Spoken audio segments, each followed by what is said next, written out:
banco também precisa de dinheiro para poder rodar suas operações, e as empresas também, né. Então você tem e tudo mais que surgir, tá, e aí surgiram fundos imobiliários de dívida, fundos de infraestrutura, agora tem aquela nota do BNDES, que é um negócio novo, o céu é o limite.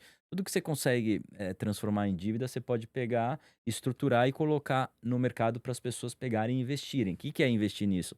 Você está financiando aquilo. Quando você compra um CDB de um banco, né, Banco do Brasil, do Itaú, você está, financiando aquele banco nas operações do dia a dia deles. Você está dando seu dinheiro para eles poderem girar lá a carteira deles, né. Quando você compra um título do governo brasileiro, do Tesouro Direto, por exemplo, pode ser via fundos, tem várias formas de fazer, você está financiando o governo brasileiro, né, a dívida do governo brasileiro, é isso que você está fazendo.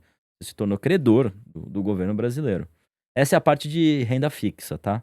E, de novo, dá também passar um dia conversando, tem inúmeros produtos e é um mercado que só cresce no Brasil e vem se desenvolvendo. Vamos pensar que na década de 80, quando eu nasci, voltando, só tinha poupança, É. né. Então hoje já tem bastante coisa, tem muita coisa para investir. E continua tendo mais. E aí tem a parte de investimentos de renda variável, das ações. Vamos só dar mais um tapa no renda fixa, depois eu quero entrar Tá nesse bom. aí, que esse é bem específico. Bom, eu quero falar para perguntar para o Edu também e conversar com vocês que estão nos assistindo é o seguinte: o nosso momento do nosso país agora, nosso momento atual, Selic é a 15%. 15. Pelo que eu entendo, você me corrija se eu estiver errado, o que que automaticamente isso significa? Por estar a 15, ou seja, mais de 1% ao ano, no bruto, né? Quando você coloca o seu dinheiro num CDB, ele está rendendo 1% ao mês, pelo menos já descontando o imposto. Só que quais são os efeitos negativos que isso traz para o mercado? Porque eu achei muito bom que você citou a parte das empresas.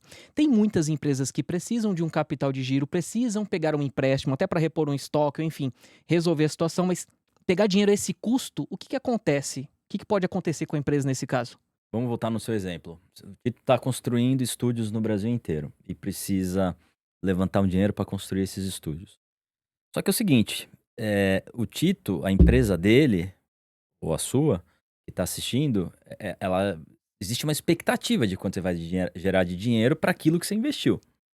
Digamos que você investiu R$ 100.000 e você vai ter uma renda, sei lá, de 3.000 por mês, 5.000, 10.000 por mês, né, cada projeto é um projeto, não tem como dizer quanto vai ser, né. O fato é que quanto maior os juros, maior o custo dessa dívida, mais difícil é fechar essa conta, porque maior vai ser a necessidade desse projeto render mais. Vai ter uma necessidade que esse projeto tenha um rendimento maior, né, para poder fechar essa conta, porque senão você não consegue pagar sequer os juros da dívida, né. Então se hoje os juros é 15 de referência, só que você vai levantar o dinheiro a 25% Nossa, é muito. ao ano, né, eu tô falando aqui ao ano, né, porque você não é o governo, né, e tem que ter tem risco no meio, tem um monte de coisinha no meio. Você tá falando que você vai gastar mais de 2% ao mês de juros nisso, né, pra levantar esse dinheiro. Então o seu projeto tem que render pelo menos mais que 2% ao mês do que você investiu. Eu te diria que tem que ir pra 4, 5, porque você tem imposto, você tem um monte de Tem um coisas. risco. Tem o risco tem o seu tempo. Então quando os juros sobem, o tal do negócio, um conceito econômico que chama custo de oportunidade, que é o custo de você parar tudo e fazer aquilo, sobe também. Porque você pode simplesmente deixar o seu dinheiro investido e ter esse 1% limpo ao mês de imposto, que você falou, que é Exato, lindo, não é ruim, exato. né. Agora você fala: "Não, quer ver? Vou pegar a dívida e vou investir". Esses juros alto, cara, você tem que estar esperando que seu investimento vai ter um retorno muito bom para você fazer isso, entendeu. Então o que que acontece quando os juros sobem muito? Os investimentos secam, os investimentos produtivos, porque compensa mais a tal da palavra que a esquerda adora, o tal do rentismo. Você deixa o dinheiro no banco lá e vai ser feliz, cara, vai pra praia. Se você tem R$ 10.000.000 e você tá fazendo 1% ao mês, 100 você tem mil. 100 pau no bolso todo mês. E com risco baixo, porque você pode basicamente colocar em título do governo e conseguir isso. É o menor risco possível, porque, de novo, o governo não é que o governo é responsável, o governo é completamente responsável. Só que o governo tem uma máquina de imprimir dinheiro lá que eu e você não temos, nem a sua empresa, nem nenhuma. Então eles podem fazer isso, entendeu. Então seu risco é baixo de quando você empresta para o governo, porque o governo pode imprimir. Vai ter inflação, mas ele pode te imprimir dinheiro para te pagar. Então, acaba que os incentivos, né, economia é uma questão de incentivo. Tem que sempre pensar em incentivos, né, assim, você é empresário, você entende bem incentivo, né. O empresário que não entende incentivo não sobrevive, né. E economia é isso, né, então você instintivamente, ainda que você não seja um economista, você você entende que as coisas têm que ter um incentivo no lugar certo para funcionar. A economia é a mesma coisa. Os juros altos é um desincentivo gigantesco ao espírito animal, à inovação, aos investimentos, a pessoa pegar, sair de casa e se propor a fazer qualquer coisa. Ao contrário, os juros baixos é um incentivo para a pessoa pegar e fazer algo. Porque se você tem os mesmos R$ 10 milhões e os juros são 5% ao ano, que é os juros hoje de países ricos, até menor, 3, 4% ao ano, então os 10 milhões já rende quanto ao mês? A gente tinha falado que Era a 100 mil? 1% ao mês antes, né, no nosso que era 12 ao ano, É. daria 100 mil. Se você tem 5% ao ano, você vai dar limpo de imposto 4, vai dar mais ou menos 0,3% ao mês de 10 milhões, já virou 30 mil. É. Caiu 70 mil em relação ao nosso. Não tô falando que é pouco dinheiro, mas assim, nesse exemplo, provavelmente é uma pessoa que já vai ter muito mais incentivo a sair de casa e investir esse dinheiro. Até porque se ela tomar uma dívida para investir no negócio, a taxa o custo daquela dívida não vai ser os 25, 30 que a gente usou no nosso exemplo, vai ser 15% ao ano, provavelmente. Tá entendendo a diferença? Olha É como bem menor. muda a estrutura de incentivos, né? Então, hoje a gente tem um país que assim, o incentivo tá em você ficar em casa, deixar seu dinheiro no banco e honestamente correr pouco risco. O custo de oportunidade de correr risco é muito alto.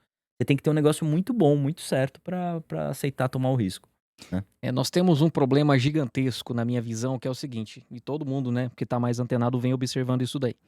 Eu não vou entrar muito na questão cultural, quero mais falar na parte econômica, mas existe uma cultura de que o empresário é o inimigo, mas eles não, as pessoas que pensam assim, infelizmente, não têm ideia do quanto que pode ser custoso para um empresário colocar um negócio de pé. Os exemplos que você deu são perfeitos, porque se a taxa tivesse mais baixa, ao invés de eu ter 10 milhões numa conta, eu vou abrir um negócio que pode me Sim, rentabilizar mais do que aquilo, né? sim. Do que ficar vivendo de renda. Agora, com essa Selic assim, a gente desestimula todos os empresários a abrir um novo negócio, a fazerem novos investimentos. Você que de repente quer abrir uma startup, um negócio, você tem uma ideia, dificilmente alguém vai querer colocar um dinheiro em você. A pessoa vai preferir deixar aplicado, ou mesmo a questão do tesouro direto. Daqui a pouco eu quero entrar nessa parte de ciclos para que a gente consiga entender principalmente o tesouro direto. Porque, entre aspas, nós estamos numa Dilma 2, 3, né? Que dependendo de como você investir no tesouro direto, esse dinheiro pode subir muito lá na frente, né? Sim. Mas enfim, a gente entra nisso depois, que eu quero aprender mais sobre isso, que eu não sei tudo, né? Mas eu quero te fazer uma pergunta, entre aspas, difícil agora. Por que a Selic está a 15%? É assim, vou voltar para sua empresa, tá? Sempre isso. Por que uma empresa tem juros mais altos? Quais são as características de uma empresa que tem crédito mais caro, em geral? Uma empresa que é mal pagadora, É. que tem um balanço ruim, ou seja, que tem muita dívida, gasta mais do que tem de receita, né? Legal. Ou uma pessoa também, né? Uma pessoa que tende a ter um crédito mais caro. É uma pessoa que não paga as dívidas que tem do passado, tem um histórico ruim, que também tem lá um imposto de renda com poucos ativos, que está gastando mais do que entra dinheiro, né? É a mesma coisa para um governo, né? A diferença é que o governo pode imprimir dinheiro e gera inflação, né? E aí a gente tem uma forma, nosso dinheiro perde valor, a gente não enxerga. Então o governo tem esse instrumento que eu, você e as empresas não possuem, né? Mas no final do dia é isso. Então quanto mais um governo gasta, maior tende a ser os juros, porque mais dinheiro precisa. Os juros é o custo do dinheiro, né? Quanto mais, assim, eles precisam do dinheiro, maior vai ser o custo para acessar aquele dinheiro, mais as pessoas vão cobrar para financiar aquele governo, seja dentro do Brasil, seja fora, seja quem for que estiver financiando aquela dívida. E a inflação tende a ser maior também, porque ele bem ou mal está gastando mais, tem mais dinheiro na praça. Então, assim, é um efeito cascata, né, que tudo piora junto, tá. E é isso, então qual que é a solução para tudo isso? É simples, na verdade. É simples, mas ninguém quer fazer, né.